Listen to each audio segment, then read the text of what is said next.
जय सिया राम।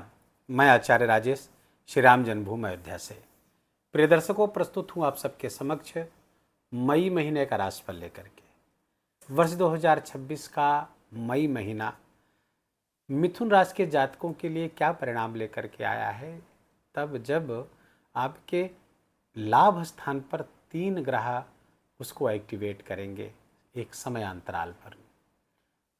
शनिदेव रेवती नक्षत्र पर इसी महीने में गोचर करना प्रारंभ कर देंगे, तो शुक्रदेव अपने ही घर पर गोचर कर रहे होंगे जो सुख के कारक हैं।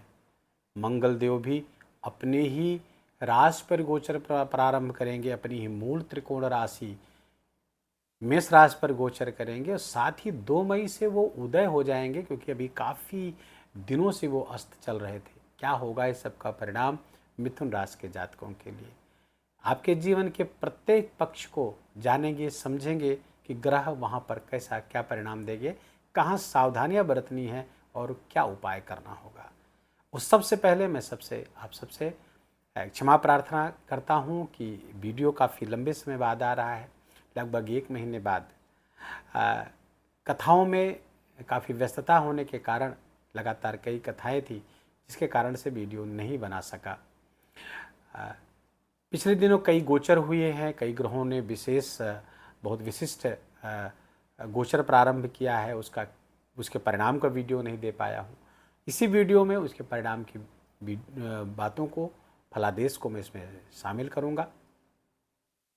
सबसे पहले जानेंगे मिथुन राशि के जातकों के लिए उनके स्वास्थ्य का क्या हाल रहने वाला है मई महीने में। आपके राशि स्थान पर 2 आचार्य गोचर कर रहे होंगे, देवगुरु बृहस्पति और शुक्र। आप सब जानते हैं कि देवगुरु बृहस्पति जब राशि पर से गोचर कर रहे होंगे तो इसी को लग्न भी कहा गया है, और चूंकि आपके लग्न कुंडली में चंद्रमा मिथुन राशि पे है तो आपकी मिथुन राशि हुई। तो यहाँ पर देवगुरु बृहस्पति का गोचर करना बहुत शुभ होता है। एको जीवो यदा लग्ने सर्वयोगस्तदा शुभा, शास्त्रों में कहा गया, जीव कहा गया है देवगुरु बृहस्पति को। तो एक बृहस्पति गोचर कर रहा हो राशि पर से तो कहने ही क्या। साथ ही साथ आपके पंचम स्थान के स्वामी अर्थात त्रिकोण के स्वामी होकर के कारक हो गए शुक्रदेव, और वो भी आपके राशि पर से गोचर करेंगे इस महीने, तो ये और भी अच्छा हो गया। तो स्वास्थ्य आपका बेहतर होता हुआ दिख रहा। 2 आचार्य आपके स्वास्थ्य को संभाल रहे हैं। साथ ही साथ आपके 6ठे स्थान के स्वामी जो रोग स्थान के स्वामी हैं वो मंगल देव अपनी ही राशि पर गोचर करेंगे, जो लाभ स्थान से संबंध बना करके चल रहे हैं तो अपनी राशि पर से गोचर करेंगे, तो ये भी अच्छा ही है। तो कुल मिला करके मिथुन राशि के जातकों के लिए मई महीना स्वास्थ्य संबंधी कोई परेशानियों का संकेत नहीं कर रहा है, बशर्ते कि आपकी जन्म लग्न कुंडली में षष्ठेश की या मार्केश की दशा न चल रही हो। अब आते हैं आपके लाभ स्थान, धन स्थान। धनागमन कैसा रहने वाला है इस महीने मिथुन राशि के जातकों के लिए। तो आपके राशि पर, आपके लाभ स्थान पर 3 ग्रह विराजमान यहाँ पर दिख रहे होंगे, जहाँ पर सूर्यदेव उच्च के होकर गोचर कर रहे हैं, 15 मई तक यहाँ रहेंगे। मेष राशि पर मंगल देव 11 मई से गोचर करना प्रारंभ कर देंगे, जो 21 जून तक यहीं पर रहने वाले हैं, अर्थात लाभेश लाभ स्थान पर। और आपके पराक्रमेश सूर्यदेव यहाँ पर उच्च के गोचर करके करेंगे 15 मई तक। बुध देव आपके मेष राशि पर गोचर करेंगे 15 मई तक। बुध देव भी यहाँ रहने वाले हैं। तो बुधादित्य योग पहले से बना हुआ है, तो महीने के मध्य तक बुधादित्य योग लाभ स्थान पर, और उसके बाद 11 मई से मंगल देव अपनी ही राशि पर गोचर प्रारंभ करेंगे। लाभेश का लाभ स्थान से गोचर करना बहुत अच्छा। लाभ स्थान एक ऐसा स्थान है, एकादश स्थान, जहाँ पर कोई भी ग्रह जाता है तो अच्छे ही परिणाम देता है। तो सूर्यदेव उच्च के होकर के यहाँ बहुत अच्छे परिणाम, मंगल स्वग्रही होकर के अपनी मूल त्रिकोण राशि पर गोचर करते हुए एकदम उच्च के तरह परिणाम यहाँ पर देंगे मंगल देव। बुध का सपोर्ट मिलता हुआ दिखेगा। तो कुल मिलाकर के इनकम का मार्ग, लाभ का मार्ग, इच्छा पूर्ति का मार्ग, ये सब आपका इस महीने विशेष फल देते हुए दिख रहे हैं। पद प्रतिष्ठा की, कोई पद प्राप्ति के योग मिथुन राशि के जातकों के लिए चल रहा है। कोई विशेष पद, विशेष जिम्मेदारी आपको मिल सकती है। इनकम बढ़ती हुई दिख रही है, धनागमन बढ़ता हुआ आपका बिल्कुल दिख रहा है। सोशल कनेक्ट्स आपके बढ़ते हुए दिख रहे हैं, सोशल कनेक्शन बढ़ता हुआ दिख रहा है, सोशल मीडिया का लाभ आपको यहाँ पर मिलता हुआ दिख रहा है। उससे जुड़ करके, अपने कॉन्टैक्ट से जुड़ करके भी विशेष लाभ आपके लिए इस महीने आता हुआ दिख रहा है। जो लाभ हो रहा है, क्या उसका परिणाम संचित कोष के रूप में दिखेगा कि नहीं? धन आगमन तो हो रहा है, अच्छी मात्रा में हो रहा है इस महीने, तो क्या वो रुकेगा कि नहीं रुकेगा? तो उसको हम देखेंगे द्वितीय भाव से। द्वितीय भाव पर किसी ग्रह की, किसी विपरीत ग्रह का कोई परिणाम आता हुआ नहीं दिख रहा है। स्वग्रही मंगल का परिणाम की दृष्टि यहाँ पर पड़ रही है। लाभ स्थान से इनकम स्थान को देखेंगे, यद्यपि यहाँ पर उनकी नीच राशि है ये कर्क राशि, लेकिन चूंकि वो अपने ही मूल त्रिकोण राशि पर बैठ करके इस घर को देखेंगे कि फलता प्रॉपर्टी का लाभ यहाँ पर कराते हुए भूमिपुत्र मंगल आपको दिख रहे हैं। जमीन का लाभ, कुटुंब से प्राप्त जमीन प्राप्त होने की, भूमि प्राप्त होने की संभावना, प्रॉपर्टी प्राप्त होने की संभावना को प्रबल कर रहे हैं। धनागमन भी हो रहा है, धन संचयन भी हो रहा है, धन भी रुकेगा, प्रॉपर्टी का भी लाभ होता हुआ दिखेगा, लेकिन वाणी को थोड़ा सा संभालना होगा। मंगल की दृष्टि के कारण वाणी में थोड़ा सा कर्कशता आ जाएगी, तेजी आ जाएगी, जिस ऐसी वाणी बोलेंगे जिससे लड़ाई झगड़ा होने की संभावना बनेगी, लेकिन उस सब से आपको लाभ होता हुआ दिख रहा है ना। थोड़ी ये विचित्र बात कि मंगल की दृष्टि के कारण वाणी विकृत हो रही है और विकृत वाणी से लाभ होता हुआ दिख रहा है, अर्थात कलह मचेगी, लड़ाई झगड़ा होगा, वो फेवर में होगा। अर्थात आप उसको इस तरह से समझिए, मान लीजिए प्रॉपर्टी का कोई बंटवारा लंबे समय से आपका नहीं हो रहा था, प्रॉपर्टी में जो पैतृक संपत्ति है उसका बंटवारा नहीं हो रहा था, और आपकी वाणी से कुछ ऐसा हो जाए, कुछ लड़ाई झगड़ा हो जाए, कुछ वाद विवाद हो जाए और वहाँ पर संपत्ति का बंटवारा होने की संभावना प्रबल हो जाए। लेकिन मैं रोकूंगा, आप ऐसा कुछ करिएगा नहीं कि ग्रह हमारे तो सपोर्ट कर रहे हैं, लाओ हम थोड़ा लड़ाई झगड़ा वाली बात बोलें। आप अपनी तरफ से प्रयास कुछ मत करिएगा, जाने अनजाने कुछ ऐसा हो ही जाएगा जिससे प्रॉपर्टी का लाभ इस महीने आपको होता हुआ दिख रहा है मिथुन राशि के जातकों को। तो धनागमन, धन संचयन बिल्कुल होता हुआ दिख रहा है। अब ये आपके शिक्षा, संतान, पंचम स्थान से देखेंगे, ये चीज़ें आपको मिल रही कि नहीं, क्योंकि ये बड़ा महत्वपूर्ण भाव है। शिक्षा, संतान, प्रेम, आपकी नॉलेज, आपका ज्ञान, आपकी स्किल, कौशल, भक्ति, मंत्र, जप, ये सारी चीज़ें पंचम स्थान से देखेंगे। तो पंचमेश आपके शुक्र हुए, शुक्र गोचर कहाँ कर रहे हैं? द्वादश स्थान पर अपनी ही राशि पर गोचर करेंगे, और शुक्रदेव यहाँ पर 14 मई तक अपनी ही राशि पर गोचर करेंगे। अच्छा, ये भाव क्या है? ये भाव आश्रम का है, ध्यान का है, मेडिटेशन का है, और पंचमेश हैं, अर्थात आपकी भक्ति, ध्यान और मेडिटेशन से जुड़ती हुई दिख रही है। आश्रम से, गुरु आश्रम से जुड़ती हुई दिख रही है। तो ये आपके लिए लाभकारी स्थिति बना करके दिख रहे हैं। योग, प्राणायाम, ध्यान, मेडिटेशन आदि से यदि आप जुड़ते हैं तो आपके पंचम के बड़े अच्छे परिणाम होते हुए दिख रहे हैं। शुक्रदेव द्वादश जाकर अच्छे परिणाम देते हैं, लेकिन अब वहीं पर अपना ही घर मिल जाए तो विपरीत राजयोग और द्वादश राजयोग, ये दोनों यहाँ पर एक्टिवेट होंगे, फलतः द्वादश से लाभ आपको प्राप्त होगा। फॉरेन से जुड़ करके, विदेश से जुड़ करके विशेष लाभ प्राप्त होगा। ऐसे मिथुन राशि के जातक जो किसी मल्टीनेशनल एजेंसीज में जुड़े हुए हैं, वहाँ से अपनी स्किल का प्रदर्शन करके, अपनी योग्यता का प्रदर्शन करके, अपने ज्ञान का प्रदर्शन करके आप वहाँ पर विशेष सम्मान, विशेष लाभ अर्जित करते हुए दिखेंगे। स्किल डेवलपमेंट के लिए फॉरेन जाने के अच्छे योग बनते हुए यहाँ पर दिख रहे हैं। ऐसे मिथुन राशि के जातक जो अपने कौशल को बढ़ाने के लिए, अपने ज्ञान को बढ़ाने के लिए, अपनी स्किल को बढ़ाने के लिए फॉरेन जाना चाहते हैं, या घर से दूर के प्रदेशों में जाकर के स्किल डेवलपमेंट करना चाहते हैं, ज्ञान बढ़ाना चाहते हैं, उसके लिए अच्छा समय यहाँ पर 14 मई तक शुक्र जब तक रहेंगे तब तक बनाकर रहेंगे। पंचमेश शुक्र 14 मई के बाद राशि पर से गोचर करेंगे। राशि पर से गोचर करेंगे शुक्रदेव, क्योंकि पंचमेश है, अर्थात त्रिकोण के स्वामी होकर के त्रिकोण में गोचर करेंगे। केंद्र भी है, ये त्रिकोण भी है, ये भाव त्रिकोण भी है और केंद्र भी है। तो यहाँ से गोचर करेंगे, केंद्र त्रिकोण राजयोग बनता हुआ यहाँ पर दिख रहा है। शुक्र का आपके राशि पर से गोचर करना 14 मई से व्यक्तित्व में आभा बढ़ाएगा, प्रभाव बढ़ाएगा, आकर्षण बढ़ाएगा, क्रिएटिविटी बढ़ाएगा, कलात्मकता को बढ़ाएगा। किसी तरह से आर्ट से जुड़ा हुआ कोई अप्रोच, अगर आपके कोई स्किल है, कोई गीत संगीत गायन नृत्य आदि से जुड़े हुए, या सोशल मीडिया इन्फ्लुएंसर्स हैं आप, एक्टिंग डांसिंग आदि से जुड़े हुए, तो ये शुक्र आपके लिए बहुत फायदेमंद होता हुआ दिख रहा है 14 मई के बाद में।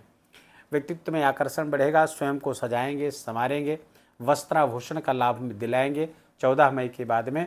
पंचमें शुक्र का यहाँ पर होना। अच्छा देखिए, शुक्र को कहा गया सर्वशास्त्र प्रवक्ता रहा, सारे शास्त्रों के प्रवक्ता हैं शुक्रदेव। देवगुरु बृहस्पति जो देवताओं के गुरु हैं, तो ये दो आचार्य, दो महाज्ञानी आचार्य का राशि पर से गोचर करना निस्संदेह आपके ज्ञान को बढ़ाता हुआ दिख रहा है, आपके स्किल को बढ़ाता हुआ दिख रहा है। इसके माध्यम से समाज में एक विशेष छवि बनती हुई दिख रही है, मान सम्मान बढ़ता हुआ दिख रहा है। तो कुल मिलाकर के पंचमेश का यहाँ पर गोचर करना बहुत शुभ आपके लिए होता हुआ दिख रहा है। अच्छा, यहाँ पर मित्र की राशि पर शुक्र गोचर करेंगे, और कंपोजिट रिलेशनशिप में देखें तो एक्सट्रीम फ्रेंड की राशि पर गोचर करेंगे। और एक और अद्भुत बात बताएं आपको, ध्यान दीजिए, बुध गोचर कर रहे हैं शुक्र की राशि पर, वृषभ राशि पर बुध गोचर करेंगे, तो शुक्र की राशि पर गोचर कर रहे हैं मध्य मई के बाद में, और शुक्र बुध की राशि पर गोचर कर रहे हैं। तो ये गृह परिवर्तन बड़ा राजयोग कहा गया है। राशि के स्वामी से और द्वादश के स्वामी के बीच में ये गृह परिवर्तन अच्छे परिणाम लेकर आता हुआ दिख रहा है। राजयोग की तरह सदृश आपका काम होगा, साधना तपस्या भक्ति आदि को बढ़ाता हुआ दिख रहा है। बहुत अच्छे परिणाम यहाँ पर आते हुए दिख रहे हैं। अब आते हैं गृहस्थ जीवन की क्या बात है। आपके सप्तमेश देवगुरु बृहस्पति हैं और गोचर कर रहे हैं आपके राशि स्थान पर। मैंने शुरू में बताया राशि पर देवगुरु का गोचर करना बहुत शुभ होता है, और तब और अधिक जब वो सप्तम के स्वामी ही हो। तो केंद्राधिपति दोष जरूर लगता है, थोड़ा एफर्ट बढ़ाना पड़ेगा, व्यापार व्यवसाय में लाभ बहुत होगा। गृहस्थ जीवन में भी थोड़ा सा समय निकालिए, जीवन साथी को समय दें। देवगुरु बृहस्पति की 7वीं दृष्टि भी यहाँ पर पड़ रही है। तो कुल मिलाकर के गृहस्थ जीवन से अच्छे समाचार, सामंजस्यपूर्ण समाचार बनता हुआ दिख रहा है। व्यापार व्यवसाय आदि से अच्छे समाचार, पब्लिक डीलिंग से जुड़े हुए अगर आप हैं वहाँ पर अच्छा समाचार होता हुआ दिख रहा है। अपने कंपनी के लिए, अपनी सोसाइटी के लिए, किसी भी तरीके के अपने प्रोफेशन से जुड़े हुए, किसी तरह के नेगोशिएशन से जुड़े हुए हैं और कोई इस तरह का काम करते हैं, तो इस महीने बहुत सपोर्ट आपको प्राप्त होता हुआ दिख रहा है। तो यहाँ पर देवगुरु बृहस्पति और देवगुरु और दैत्य गुरु शुक्राचार्य दोनों की दृष्टि आपके सप्तम स्थान पर पड़ रही है। सुख आमोद प्रमोद गृहस्थ जीवन में बढ़ता हुआ बिल्कुल दिख रहा है। बहुत आमोद प्रमोद का वातावरण गृहस्थ जीवन में मिथुन राशि के लिए रहने वाला है मई महीने में। भाग्य का सपोर्ट इस महीने कैसा रहने वाला। भाग्य के स्वामी कर्म स्थान से गोचर कर रहे हैं। भाग्य इसका कर्म स्थान पर गोचर करना बहुत अच्छे परिणाम लेकर के आएगा। धर्म कर्म दोनों जुड़ते हुए दिख रहे हैं, तो धर्म से जुड़े कर्म में श्रेष्ठता प्राप्त होगी, भाग्य का सपोर्ट प्राप्त होगा। राहु का भाग्य स्थान पर अपनी ही राशि पर गोचर करना, अर्थात कोलार्ड है कुंभ राशि के सह स्वामी हैं राहुदेव, तो वहाँ पर 9वें स्थान पर गोचर कर रहे हैं।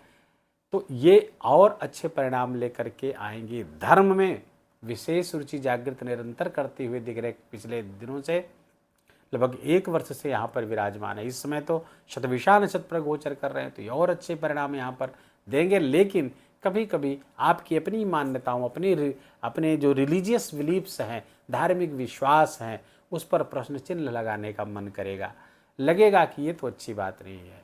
तो राहु के इस कार्य से थोड़ा बच के रहे। इस तरह के थॉट आए तो उसको झटक दें, निकाल के बाहर कर दें। मंदिर आदि से जुड़िए। राहु का यहाँ पर गोचर करना बहुत लाभदायक भी है। माँ दुर्गा की उपासना करते रहें, माँ दुर्गा के मंदिर भी जाते रहेंगे, तो ये राहु आपको बहुत अच्छे परिणाम देता हुआ दिख रहा है। तो ये रहा धर्म की स्थिति। कर्म स्थिति, कर्म के स्वामी आपके करियर के स्वामी देवगुरु बृहस्पति राशि स्थान पर गोचर कर रहे हैं। दशमेश का राशि स्थान से गोचर करना एक तरह का राजयोग बनाकर चल रहे हैं देवगुरु बृहस्पति।